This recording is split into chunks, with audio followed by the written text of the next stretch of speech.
Hello YouTube. Today I want to talk about how to install these inverted kingpins from Krux.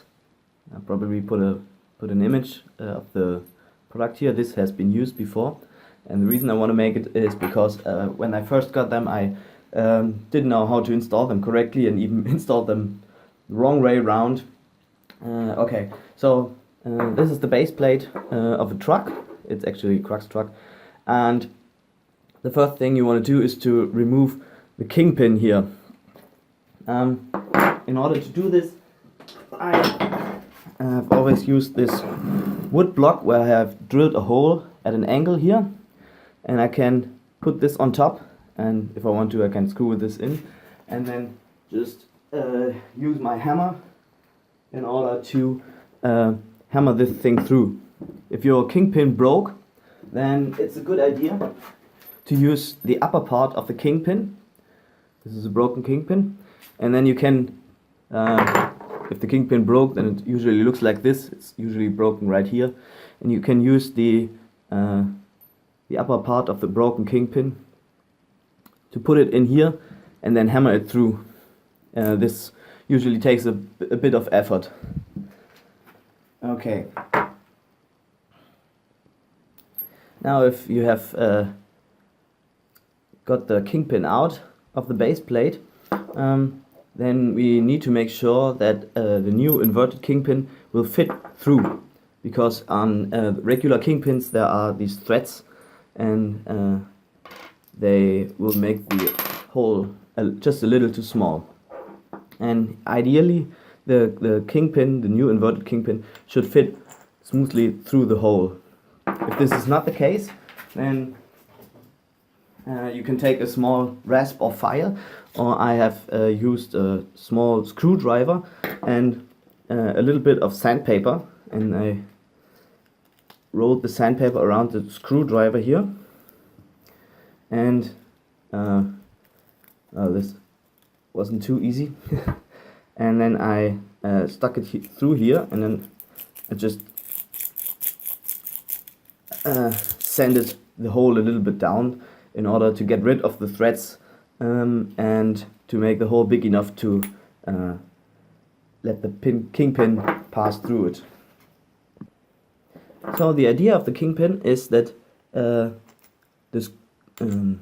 screw part is on the back here, and we will use this nut, and the nut should fit right in here, and then we can screw the thing on from behind, and once it's on we can use these Allen keys to tighten or loosen the truck. Now before the nut will, at least in my case, it fits in like this with the flush part on top, but it does not fit very well in if I do it this way.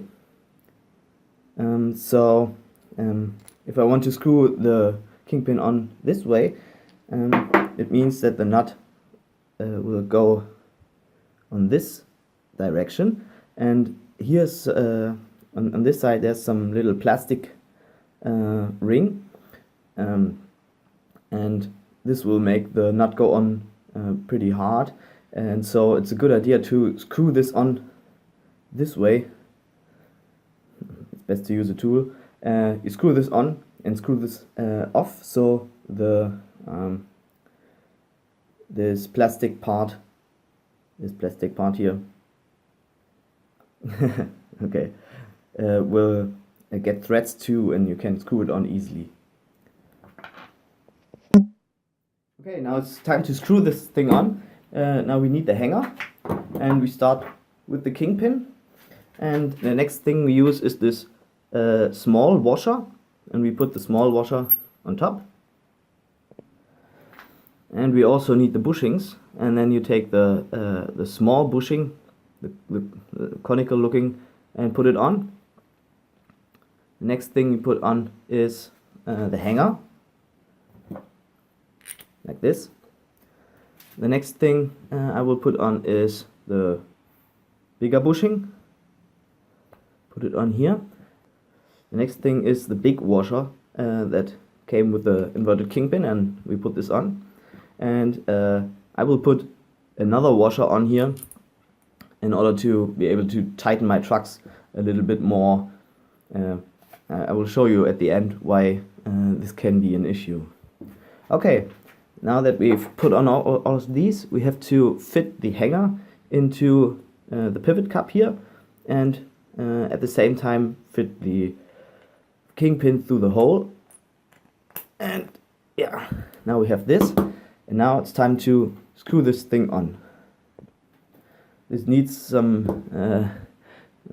work.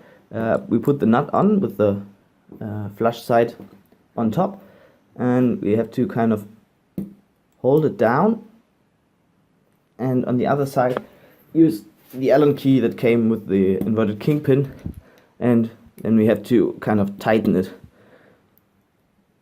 And if we are lucky, then the kingpin will catch on the nut pretty quickly. If not, this can be a bit tedious.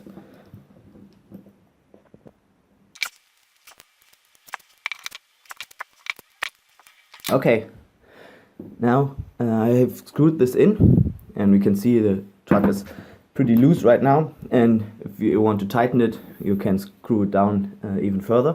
But the problem is, if you screw it in too far, then the kingpin will stick out here. And if the solution for this is to use another washer here, or maybe to use some riser pads, or in my case I have used these small shock pads that give me like a 0.5 millimeter or so, because if the kingpin sticks out, then it will press against your board, and I think this is not such a good idea. Okay, I think that's all. Tightening and loosening the truck is just easy as using this Allen key here. Thank you for watching. Yeah, like, subscribe, and if you have questions, then just leave a comment below. See you later.